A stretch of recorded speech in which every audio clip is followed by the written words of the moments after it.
Boa noite, pessoal. Hoje a nossa conversa com o Dr. Daniel Ferreira, especialista em cirurgia do aparelho digestivo, cirurgia bariátrica, cirurgia geral, entre outros. A gente vai bater um papão com ele e vamos convidá-lo para bater esse papo e conversar conosco. Quem tiver novas dúvidas, forem inúmeras dúvidas, clica nessa caixinha do interrogação aqui ao lado e coloca a sua pergunta que a gente vai, com certeza, em tempo hábil, perguntar para o Dr. Daniel, tá? Seu. Eu estava tentando no computador e só consegui no celular. Ah, mas é isso, é justamente isso. A ferramenta do computador ela ainda não está atualizada, eu acho. Tanto é que às vezes no Android e no iPhone é diferente um pouquinho. Mas deu certo, isso que importa. Boa noite, pessoal. O pessoal está todo aí. Obrigado você por tudo aí. Sobre um pouquinho sobre cirurgia bariátrica. É isso. Doutor Daniel, então não vamos perder tempo, porque a gente perdeu 15 minutos aí nessa tentativa de conexão. Vamos para as perguntas, que eu tenho mais de 20 aqui agora. Pode começar. Vamos bater um papo, então, sobre as perguntas. Acho que a principal pergunta, ainda mais nesse momento de pandemia, é quais são os grandes riscos, né? Se o obeso, né, o paciente que está ali propenso à cirurgia bariátrica, ele tem maiores riscos do que uma cirurgia de vesícula, de retirada de vesícula ou de apêndice, essas cirurgias mais corriqueiras, digamos assim. Você pode conversar com a gente sobre isso? Então, o paciente com obesidade, ele hoje, a gente sabe que ele tem um risco maior de evoluir com gravidade do COVID. E isso é até um fato que está fazendo com que incentivem a gente a fazer cirurgia, porque consegue tratar o paciente. E o paciente com obesidade, ele tem uma evolução pior. Mas o paciente que já operou e está emagrecendo e que está magro, ele tem o mesmo risco do que os pacientes que não têm comorbidade, porque ele consegue tratar o diabetes, consegue tratar a hipertensão e as doenças que estão associadas à própria obesidade. Quanto ao risco de adquirir a doença no hospital, ele não tem um risco maior ou menor do que qualquer outro paciente. E o que a gente tem feito é só começar a operar em hospitais que estão preparados para poder voltar devagar, tentando proteger ao máximo o paciente. E então a gente tem um fluxo separado de internação, tem uma unidade de internação separada, tem uma unidade de terapia intensiva separada se o paciente precisar. Então, a gente não pode começar a operar em qualquer lugar, de qualquer forma. Não, bacana. Show de bola. E dentro do seu programa normal, tem mais uma pergunta aqui, daqui a pouco eu leio o nome da pessoa. Você fez alguma paralisação, já tem uma retomada? Muitos pacientes aí, que na verdade estão fazendo aquela parte pós-cirúrgica, perguntaram como é que estão os atendimentos e do pessoal aí da sua equipe, né? Então, assim, desde no meio de março a gente parou de atender. Ficou março, abril inteiro, metade de maio sem atender nada. Aqui em Niterói, como eu praticamente só trabalho aqui em Niterói, os casos não foram tão assim explosivos que nem foi aí no Rio. Então, a gente começou a atender no consultório no meio para o final de maio. E semana passada a gente voltou gradativamente a fazer cirurgia. A gente está fazendo acompanhamento pós-operatório, mas assim, dependendo do paciente, se ele tem 6 meses, 1 ano, 2 anos, a gente está tentando postergar isso um pouquinho mais para também não expor ele a ter que sair para poder fazer algum exame que pode esperar um pouquinho mais. Não, legal. Mas pegando o gancho, então, desse começo de bate-papo, é importante a gente, de repente, explanar o que é a cirurgia bariátrica, né, doutor? É uma cirurgia que só para pessoas com IMC alto ou pessoas com risco de diabetes, etc. A gente vai falar um pouquinho de técnica mais à frente, rapidamente, mas o paciente que está propenso a realizar essa cirurgia, qual seria ele? Então, Hoje a gente opera os pacientes que têm... A obesidade é uma doença que ela hoje é considerada incurável. Ela é tratável, controlável, mas ela é incurável. Por quê? Porque eventualmente ela pode voltar. Então a gente tem pacientes que têm MC de 35 a 40, que é a obesidade grau 2, que a gente chama. Para quem não sabe, o MC é uma relação entre peso e altura que a gente calcula. Que tem alguma doença associada à obesidade que vai melhorar com a cirurgia. Em geral, as doenças que a gente usa para fazer essa indicação, até por conta de regras da ANS que regem o plano de saúde, são hipertensão, diabetes, colesterol alto, doença osteoarticular e apneia do sono. Ou pacientes que têm o IMC acima de 40. Esses são os pacientes que a gente opera. Em geral, os pacientes que têm indicação para fazer a cirurgia são os pacientes entre 18 e 65 anos. Não que pacientes mais novos ou mais velhos não tenham indicação, mas como eu disse, eles acabam tendo que se encaixar nessas regras da ANS para a gente poder fazer a cirurgia. Bom, o Luciano ele perguntou quais são as condições para o paciente ser submetido a uma cirurgia bariátrica. Como assim? Assim, os pacientes que têm o IMC, isso é uma coisa área. Em geral, a gente aconselha que o paciente tenha acompanhamento clínico para tentar fazer esse tratamento da obesidade antes de fazer a cirurgia, por pelo menos 2 anos. E existem algumas contraindicações que cada vez elas são menores para a gente poder fazer a cirurgia. Mas, assim, doença psiquiátrica que não está controlada, alcoolismo, uso de dependência química, neoplasia não controlada são contraindicações para fazer a cirurgia. Ah, ótimo. Acho que a pergunta ela ficou pela metade e realmente podia ter umas contraindicações envolvidas ali. Aproveitando aqui mais uma pergunta, pessoal, quem for fazer uma pergunta, interessante usar essa ferramenta aqui do Instagram, da caixinha de interrogação, para facilitar aqui que eu consigo encaminhar para o doutor Daniel. A gente vai ficar nas perguntas, doutor, a gente não vai conseguir bater papo não, pelo jeito. Mas está ótimo. A Evolution aqui, Locações, ela pergunta que ela engravidou após a cirurgia bariátrica e se ela consegue continuar perdendo peso. Consegue. Porque, na verdade, a cirurgia é uma ferramenta. Ela só tem que ser utilizada da forma adequada. O ideal é que a gravidez aconteça pelo menos 1 ano depois da cirurgia. Mas, independente disso, a gente faz o acompanhamento durante a gravidez e depois da gravidez ela volta a perder peso com o objetivo de tentar chegar no peso-alvo dela. Sim. Mas a gravidez, inclusive, assim, os pacientes que querem engravidar, o ideal é que eles façam a cirurgia primeiro. Por quê? Porque a gravidez vai diminuir muito o risco. Então, é mais seguro que o paciente emagreça e depois engravide do que ele, por exemplo, engravidar e fazer a cirurgia posteriormente.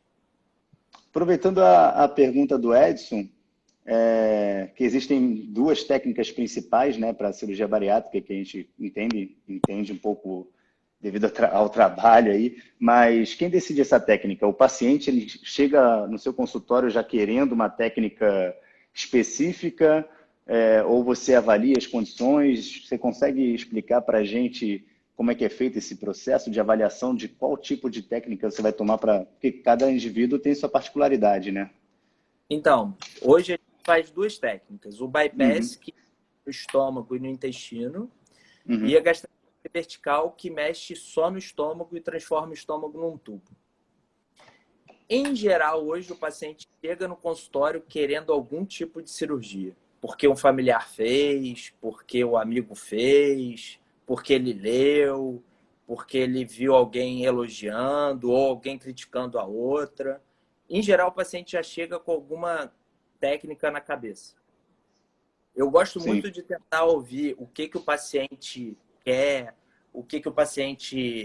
qual a ideia dele até sobre a cirurgia. Primeiro porque ele vai ser operado e vai ficar com aquela técnica o resto da vida. Então, assim, o ideal é que quanto mais informado ele seja, melhor. Ah, legal. Só que a gente só consegue decidir qual é a melhor técnica depois dos exames pré-operatórios. Por quê? Porque tem várias alterações nos exames, na endoscopia, nos exames de sangue, que vão levar a gente a escolher uma técnica ou outra. A maior parte dos pacientes eu posso escolher qualquer uma das duas técnicas. Então eu acabo Uhum. vendo os exames, o que vai ser melhor fazer uma ou outra, e eu levo muito em consideração o que o paciente pensa da cirurgia, qual a percepção que ele tem. Que às vezes você tenta ir contra a percepção do paciente e acaba tendo um resultado pior, até por conta disso. Não, legal. O Cunha, acho que Matheus Cunha também fez a pergunta parecida, porque é MTH. Obrigado aí, Cunha, pela pergunta. Vou aproveitar, então, falando um pouquinho de refluxo, doutor Daniel. Já estou aproveitando, né? Vou aprendendo um pouquinho junto contigo. Junto contigo, não, contigo. Diga. Por exemplo, é uma dos principais fatores que eu levo para definir qual técnica que eu vou fazer ou não. Porque, assim, o sleeve, que é a gastrectomia vertical, Sim. ele favorece o refluxo. Em geral, ele piora o refluxo de quem já tem. Ah, Então, entendi. eu evito ao máximo fazer a gastrectomia vertical em quem tem refluxo. O bypass, ele melhora bastante o refluxo do paciente. Então, isso, por exemplo, é um fator assim, que é muito importante para a gente poder definir qual técnica que a gente vai usar ou não. O que a Amanda perguntou, né? Quem já operou pode ter refluxo ainda, né? Então, é o que Então, você acabou de explicar, né? faz a gastrectomia vertical, pode ter refluxo e pode piorar o refluxo se quando operou tinha refluxo. Não necessariamente ela vai apresentar refluxo, mas a gente usa isso muito para escolher qual tipo de técnica que a gente vai utilizar. Quem já Ah, fez legal. cirurgia para refluxo antes de fazer a bariátrica, também pode fazer a cirurgia bariátrica. É uma cirurgia mais difícil, mais complicada, até porque tem uma cirurgia prévia, mas não é um fator impeditivo para a cirurgia. Ah, ótimo. Tem uma pergunta que é plausível, porque durante a pandemia, voltando ao assunto, eu sei que toda cirurgia deve ter o seu perigo, né? Mas operar um obeso, fazer a cirurgia de redução do estômago durante a pandemia é perigoso? Quem pergunta esses nomes são ótimos, né? Minha Mari, deve ser Mariana, né? A Mariana. Se você não tiver um ambiente controlado, é perigoso. Por isso que a gente levou tanto tempo para voltar a operar, Uhum, apesar de ter voltado a operar de forma gradativa e controlada. A gente tem operado muito menos, com muito menos frequência, e a gente não consegue operar em qualquer hospital. Então, assim, tem hospitais que eu trabalho que eu não voltei a operar ainda, porque eles não têm estrutura que permitem isso. E tem hospitais que eu trabalho que a gente voltou a operar porque a estrutura ela foi desenvolvida para isso. A gente não acredita que a pandemia, que o Covid vai desaparecer, que daqui 1, 2 meses a gente não vai ter nenhum caso. Então, assim, uhum. não achar que isso vai desaparecer de uma hora para outra. Então, a gente tomou todos os cuidados que foram preconizados pelo CFM para poder voltar a fazer esse tipo de cirurgia. Não, com certeza. Doutor, vou até, essa pergunta eu também não, eu desconheço. O dumpling, ele tem alguma coisa relacionada ao refluxo? O Cunha está perguntando novamente. Quando ocorre o dumpling, é normal acontecer após a cirurgia Normalmente, de sleeve? então, o dumping é uma reação Hum, praticamente exclusiva da cirurgia de bypass ao paciente que come principalmente alimento com muito teor de açúcar. uhum, Doce, bebida calórica. Então, acontecer no sleeve, existem casos na literatura, mas é muito, muito, muito, muito raro. O que acontece às vezes é o paciente que faz sleeve, que tem um estômago muito pequeno. Ele toma líquido muito rápido e faz uma distensão gástrica importante e muito rápida. uhum, Então, ele acha que pode ter um dump, mas isso não é comum. entendi. O ideal é marcar uma nova consulta, né, para ver o que está acontecendo e tudo mais. E É, isso falando um pouquinho aí da sua vida, doutor, não a pessoal, vamos falar da profissional. Hoje o São José dos Lírios, que eu acho que hoje, não sei se acho que mais de 60% das suas cirurgias são lá, né?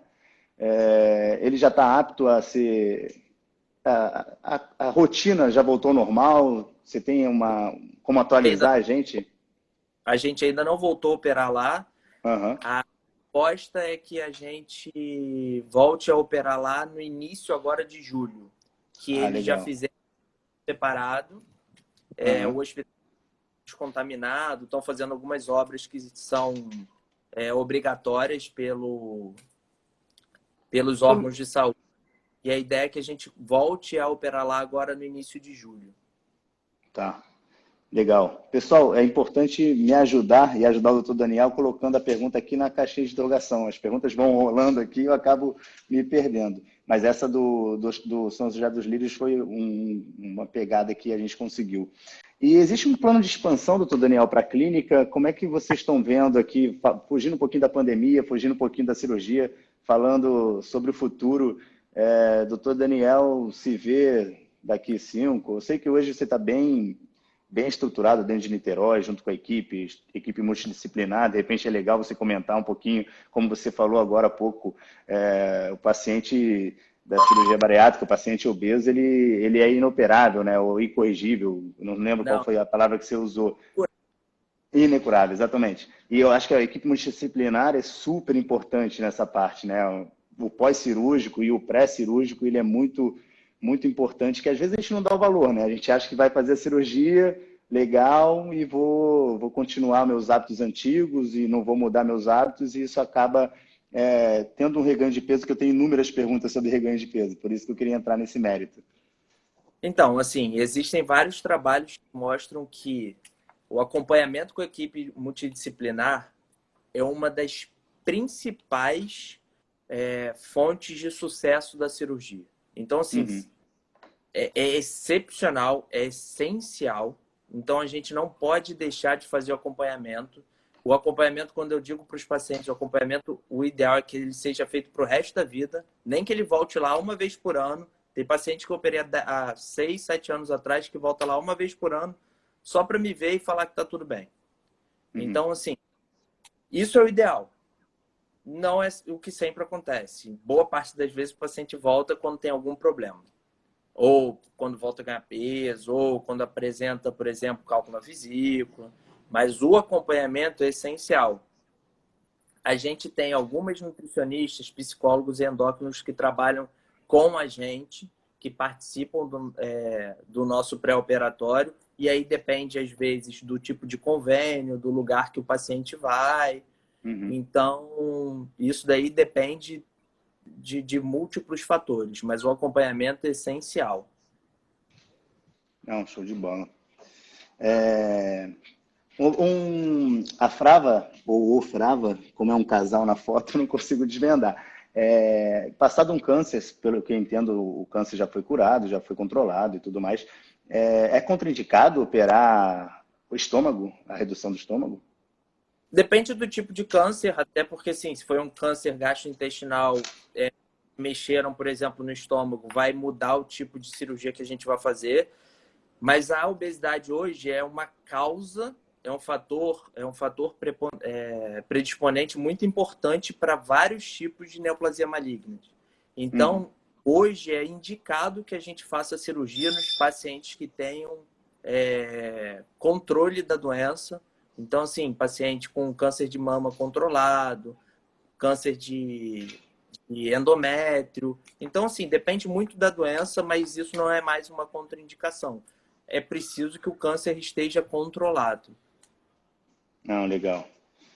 Tive inúmeras perguntas sobre cirurgia reparadora. Vou aproveitar aqui uma do Dr. André Neri, cirurgião É, plástico aí da região também. Ele pergunta quanto tempo mais ou menos para indicar o início da cirurgia plástica, dessa reparadora e tudo mais. Existe um prazo? Eu acho que. Vamos lá, vamos ver o que você diz para a gente então, aí. o André é um parceiro nosso, a gente trabalha junto também. Aham. Em geral, a gente indica, eu peço para os pacientes procurarem o cirurgião plástico depois de 1 ano de cirurgia. exceto nos pacientes que ainda não atingiram um peso razoável para procurar. Os pacientes que têm muito peso para perder, às vezes eles levam mais de um ano para poder começar a chegar a esse tipo de indicação. Então, mas a maior parte das vezes o paciente, depois de um ano, ele já passa a ter esse tipo de indicação. Nossa, doutor, eu não consigo fugir das perguntas, viu? Mas vamos lá. A Priscila, ela está perguntando que com o reganho de peso há a possibilidade de uma nova cirurgia. Se isso é possível, né? Se ela fez uma cirurgia e teve um reganho, se ela pode fazer uma segunda, uma terceira, uma quarta, isso é Em geral, plausível? em geral, o reganho de peso, dependendo do tipo de cirurgia que a gente faz, a gente pode fazer outra cirurgia. O paciente, por exemplo, que faz cirurgia, que faz a gastrectomia vertical, a gente pode tentar transformar essa cirurgia em outra cirurgia. Agora, o paciente que faz, por exemplo, um bypass, dificilmente ele vai ter algum tipo de cirurgia que a gente possa fazer, a não ser que a cirurgia tenha alguma alteração anatômica, que na maior parte das vezes não tem. Então, depende muito do tipo de cirurgia que a gente vai fazer. Ótimo. Vamos. Nunca teve tanta pergunta. Isso é ótimo, hein? Coisa linda.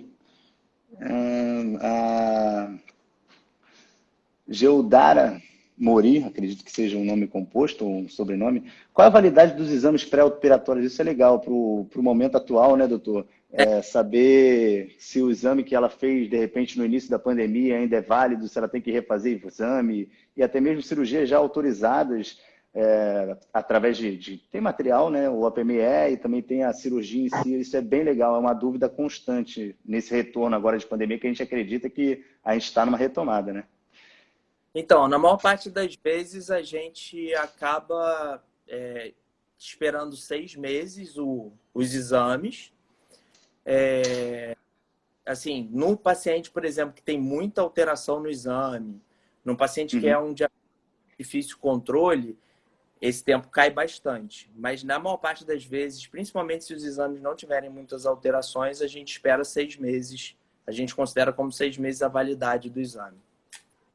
Tá, e complementando, a maioria dos planos de saúde, a autorização de plano, ela dura em torno de 30 dias, alguns planos 45, né? Então, quando você tem uma autorização, se você teve uma autorização lá em março, abril, provavelmente, se você tiver uma retomada agora, você vai ter que ter uma nova autorização, e a ANS, ela preconiza ali 21 dias de prazo mínimo, né, para ter essa nova autorização. Então, só teremos que ser pacientes, caso isso tenha acontecido. Que a gente está tendo, assim, os planos eles têm liberado, eles têm revalidado as guias com uma rapidez maior. Lógico, sim. Não está tendo problema com isso, mas não é obviamente depende de plano. Depende de plano tem plano que revalida mais fácil, tem plano que pede os 21 dias de novo. Então, assim, vai depender do tipo de plano, de qual plano que a gente vai lidar. Mas a maior parte tem revalidado com uma presteza. Até que é um momento totalmente diferente de tudo, né? Então, assim...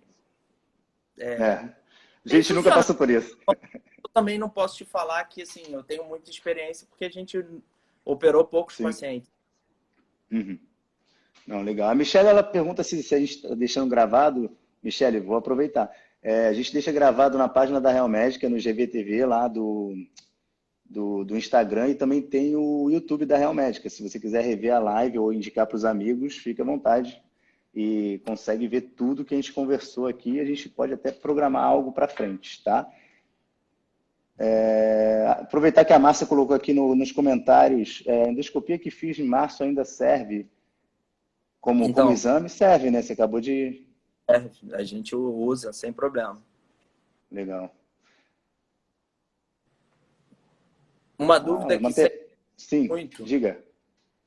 Uma dúvida que sempre surge muito lá no consultório é, por exemplo, qual tipo de medicamento o paciente vai usar depois ou antes, até para proteger por exemplo, de trombose. Então, assim, a cirurgia bariátrica, ela evoluiu muito até no tempo no tempo pré-operatório, que é o tempo que a gente leva para operar. A cirurgia videolaparoscópica, ela hoje é muito mais rápida, ela diminui muito o risco do paciente ter trombose, mas mesmo assim a gente usa um medicamento, que é a enoxaparina, que é um medicamento para diminuir muito esse risco de trombose. Então a gente usa antes da cirurgia e depois no pós-operatório. Aí depende do peso do paciente. O paciente que tem muito peso, tem um IMC muito alto, a gente usa durante um período mais prolongado para tentar diminuir ao máximo o risco do paciente ter trombose. E durante a cirurgia, você não tem utilizado aquela técnica de perneiras e meias, porque a cirurgia hoje é muito mais rápida, né, doutor? Mais rápida. Hoje, assim, a maior parte das vezes a gente leva 1 hora de cirurgia. Então, isso daí diminui muito o risco dele. Antigamente, assim, quando a cirurgia era aberta, no início da laparoscopia, demorava muito. Demorava 2, 3, 4 horas. Hoje, assim, a cirurgia ficou muito padronizada. Então, a gente, a não ser que seja uma coisa muito atípica, uma reoperação, um paciente diferente, a gente acaba não usando. Sim, essas indicações são mais para 1 hora e meia, 2 horas de procedimento e a seguir, né? Bem, bem legal. E uma outra coisa que é bastante corriqueiro, que as pessoas perguntam para a gente é quanto tempo que tem para esse preparo para uma cirurgia bariátrica, né? Paciente indo na primeira consulta contigo e assim tendo as outras consultas consecutivamente ali com a equipe multidisciplinar. Existe um prazo determinado, uma média? Então, existe uma média. Em geral, os pacientes levam 2 a 3 meses, mas isso vai depender do paciente. Vai ter paciente que, assim, porque depende dos exames que ele vai fazer, depende das alterações que a gente pode ter nos exames e principalmente do acompanhamento multidisciplinar. Então, assim, como a gente trabalha com vários psicólogos, com alguns nutricionistas e alguns endócrinos, cada um tem sua forma de trabalhar. Então, tem psicólogo que vai fazer 5 sessões, mas tem psicólogo que vai fazer 10, porque é o protocolo dela ou porque ela acha que o paciente precisa. Então, isso daí vai ser definido mais pela conformação do paciente. Mas, em geral, leva 2 a 3 meses de todo o preparo. Aí entra o plano de saúde. Quando ele chega lá com tudo pronto, bota mais 21 dias úteis. Ah, legal. Que é o tempo que leva para poder estar tudo pronto. A Cacá Viviane, ela perguntou se você já respondeu, falou com a gente. Acho bem legal aqui essa pergunta do Abraão. Abraão? Abraão. Abraão. Abraão. Existe uma proporção de porcentagem da perda de peso entre as técnicas? Existe? Isso é bem legal, né? Que a gente tem a diferença de técnica, se tem uma proporção, essa tem um reganho maior, essa não.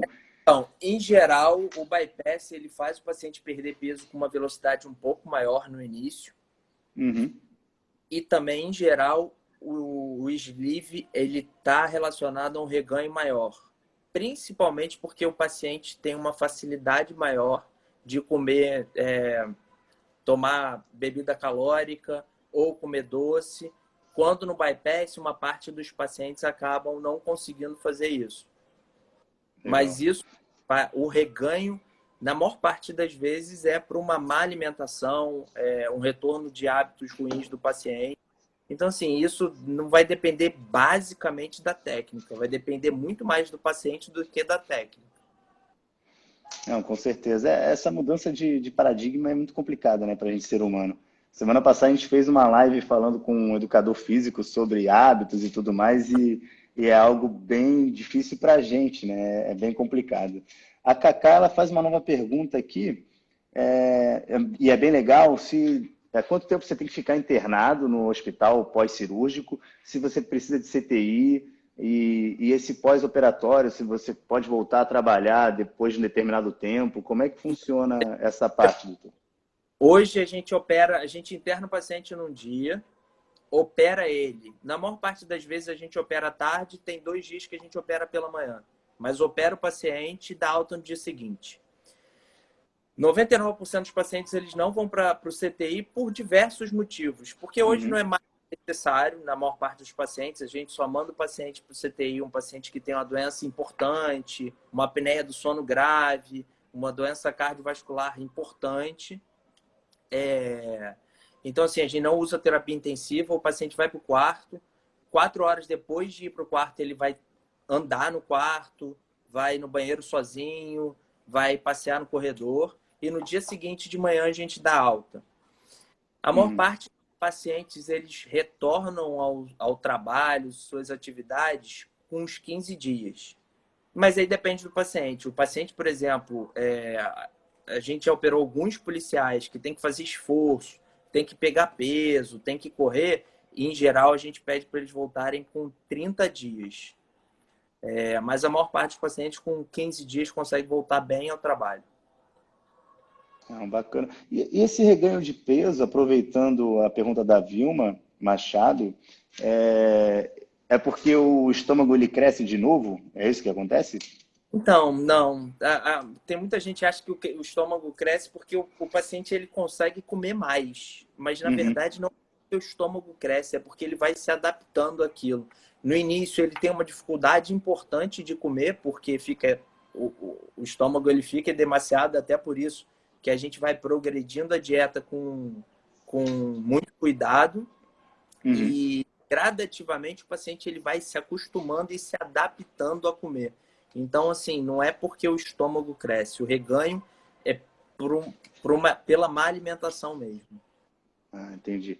Angélica, eu vou te acalmar aqui, tá? Porque o doutor Daniel já comentou com a gente que ele está fazendo essa retomada bem atento com os procedimentos hospitalares, com essa novo conceito que a gente, como ser humano, tem que tomar após essa pandemia. Então, pode ficar tranquila. A cirurgia foi marcada aí para o dia 16, mas bem provavelmente vai acontecer. Mas, lógico, tudo pode mudar, né? Um governador fala uma coisa, o prefeito fala outra, e a gente vai... Isso é uma coisa que a gente conversou muito com a direção dos hospitais, que, assim, a princípio, está tudo organizado, está tudo bem feito, os pacientes estão protegidos, mas se por acaso retroceder a gravidade da pandemia, a gente voltar a ter muito paciente internado, começar a não ter leito, não ter uma unidade de terapia intensiva só para paciente de cirurgia eletiva, a gente pode ser que pare de operar de novo. Então, assim, isso é uma coisa muito fluida, que pode mudar daqui 1 semana, 2 semanas. Eu não acredito que vai acontecer isso, mas é uma coisa que foge da nossa alçada, né? Não, com certeza. A gente tem que esperar o dia de amanhã e, de repente, 1 semana, 2, 3, para a gente ver o que realmente vai acontecer com o nosso dia a dia. A Miches Costa, ela perguntou aonde que o Dr. Daniel utiliza, para qual hospital que o Dr. Daniel, o Dr. Juan, né, que opera bastante junto contigo, tem o São José dos Lírios, mas tem alguns outros hospitais que vocês acabam fazendo poucas cirurgias, né, mas existe essa possibilidade, não é isso? Era na São José dos Lírios, no Hospital Icaraí, no Santa Marta, no Niterói Dor e no HCN. Basicamente são esses. Niterói todo, praticamente. Mas é isso. Não, com certeza. É legal a gente comentar que não está focado, existe possibilidade da gente tá fazendo a cirurgia em diversos hospitais aí. Depende muito do convênio que o paciente tem, porque vai ter convênio que vai definir. Assim, às vezes o próprio convênio vai definir aonde que a gente vai operar, né? Então, isso depende do convênio. Com certeza. Essa pergunta é bastante corriqueira. A Monteiro Dressa aqui, ela pergunta se quem faz bypass normalmente tem problema na vesícula, tem que retirar a vesícula, ou tem pedra de vesícula. Na verdade, quem faz cirurgia bariátrica e perde peso com certa rapidez, ele está propenso a ter cálculo de vesícula, independente da técnica. Então, assim, 30% dos pacientes que a gente opera, eventualmente vão acabar evoluindo e aparecendo cálculo da vesícula.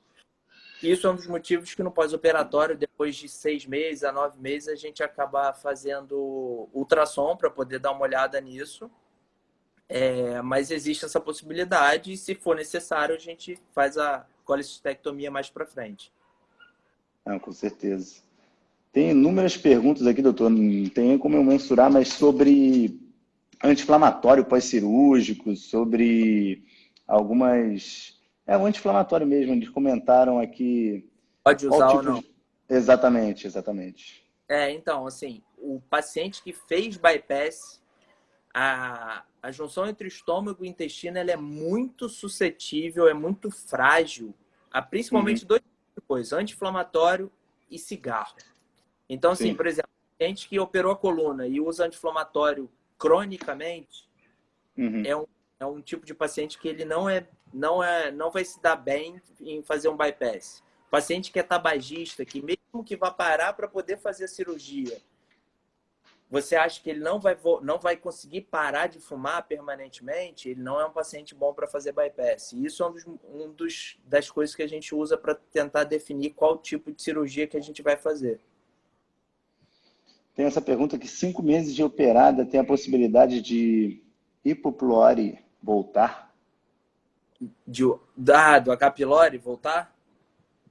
Exatamente, H. pylori. É, Desculpa, os olhos não fizeram bem. o H. pylori é uma bactéria que afeta, Sim. que assim, é adquirida principalmente pelo tipo de alimentação que a gente tem. A gente trata o H. pylori em todos os pacientes que têm H. pylori positivo, porque ele é um fator que pode levar, por exemplo, a doença ulcerosa péptica. E no pós-operatório a gente também faz uma endoscopia, não procurando H. pylori, Uhum. procurando. A ideia de fazer endoscopia no pós-operatório é poder ver como ficou a anatomia da cirurgia, para a gente ter um parâmetro do que é novo, da nova anatomia do paciente. Mas o H. pylori a gente trata quando precisa só. Não, com certeza. Legal. Obrigado pela pergunta. Gente, nosso tempo está esgotando aqui. Vou tentar procurar mais algumas perguntas aqui para a gente aproveitar o doutor Daniel. Aqui tem uma pergunta legal da Cacá de novo. Tem que tomar vermífugo antes da cirurgia e por quê? Então, tem alguns protocolos que a gente faz pesquisa de eumintos no paciente, porque antigamente a gente encontrava muito e, dependendo do tipo de infecção que esse paciente tenha, isso pode prejudicar a cirurgia. Hoje em dia, isso depende muito principalmente do endocrinologista que está fazendo o pré-operatório do paciente. Eu, particularmente, não peço mais exame de fezes. Não, legal. A Vivi, ela faz uma pergunta que é bem legal. Outro dia a gente teve um caso de não acontecer a cirurgia devido ao não respeito ao jejum, né? Então acho bem bacana você comentar um pouquinho da importância disso. Ela pergunta quem faz cirurgia bariátrica pode beber refrigerante. Isso é um pós-cirúrgico, mas eu acho legal a gente englobar o pré-cirúrgico e também o pós-cirúrgico, que a cirurgia foi adiada porque o paciente bebeu água, né? Ou comeu uma torradinha achando que estava tudo bem. Isso aí é essencial, assim, se o paciente não seguir na hora ali que a gente está fazendo o pré-operatório, na hora que ele vai operar, se ele não seguiu ali, dificilmente ele vai conseguir seguir mais na frente. E o mais importante, assim, se ele não tiver em dieta zero, se ele tiver com o estômago cheio, ele vai ser submetido ao risco enorme de ter uma complicação. Então, assim, não é uma coisa que a gente submete esse paciente. Então, se ele não fez a dieta pré-operatória, ele não vai ser operado.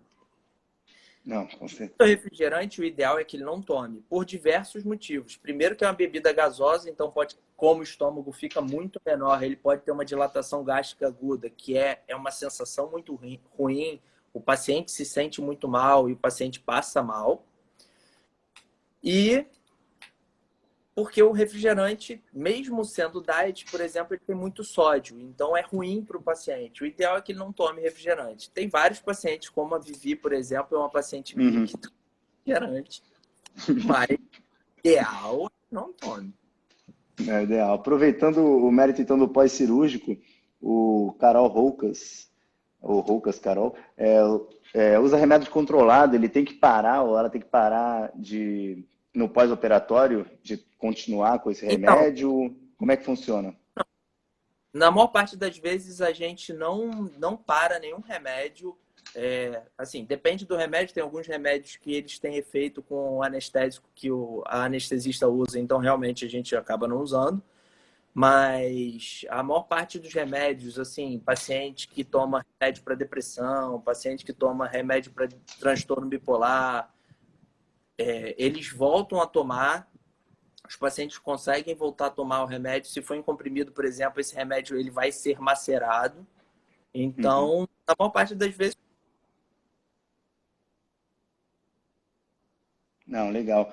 Olha, inúmeras pessoas colocaram aí que largaram o refrigerante, hein, doutor? As coisinhas estão dando certo. A Tati, ela perguntou quanto tempo depois de ser feitos os exames, desculpa, quanto tempo depois da cirurgia que tem que ser feitos os exames para verificar as taxas?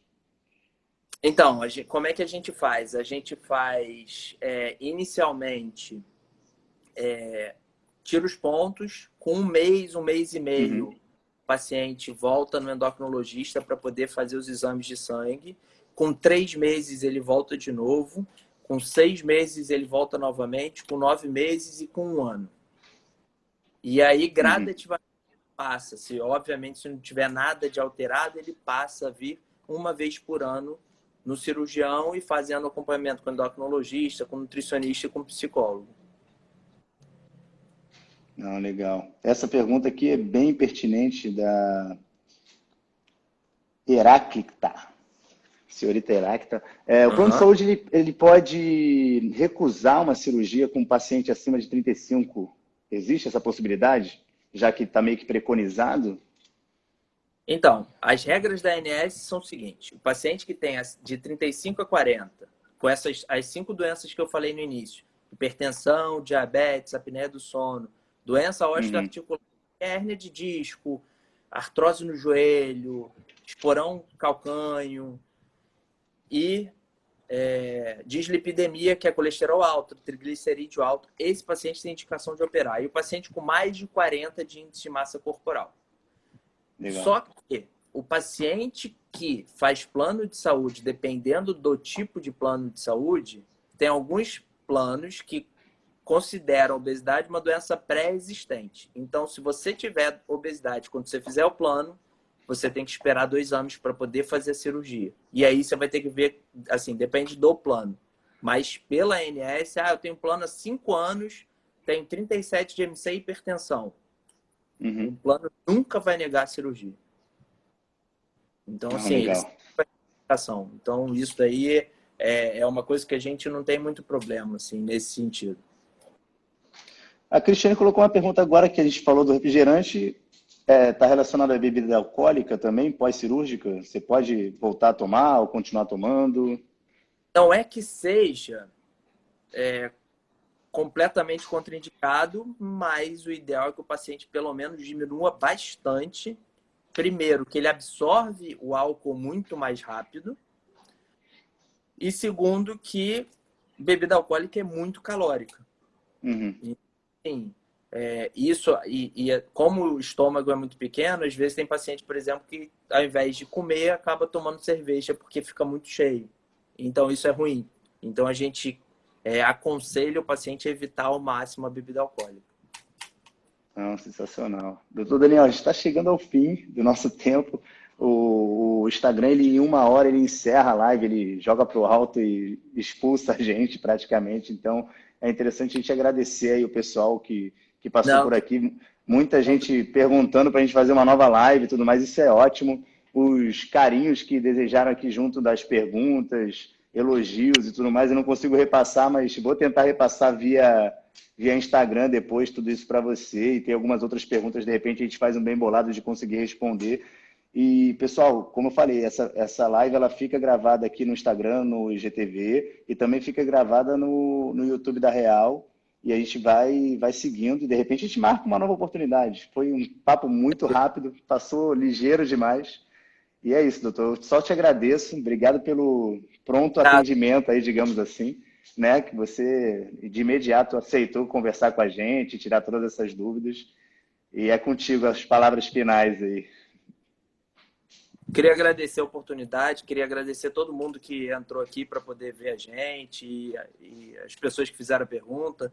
Tem um monte de gente aqui conhecida, pacientes, amigos médicos, pessoal da Real. Queria agradecer a todo mundo. Obrigado. Obrigado, doutor Daniel. Janaína também aí da Johnson, Gisele, o pessoal da Johnson, não posso deixar de falar, sabe como é que é, né, doutor? Mas é isso, fora a brincadeira. Obrigado mais uma vez. E vamos ver se passa logo essa pandemia para a gente poder tomar um café, bater um papo, conversar pessoalmente. De repente a gente faz uma live pessoal aí, uma novidade aí para todo mundo. Isso aí, valeu. Obrigado, Antônio. Beleza, doutor? Abraço. Valeu.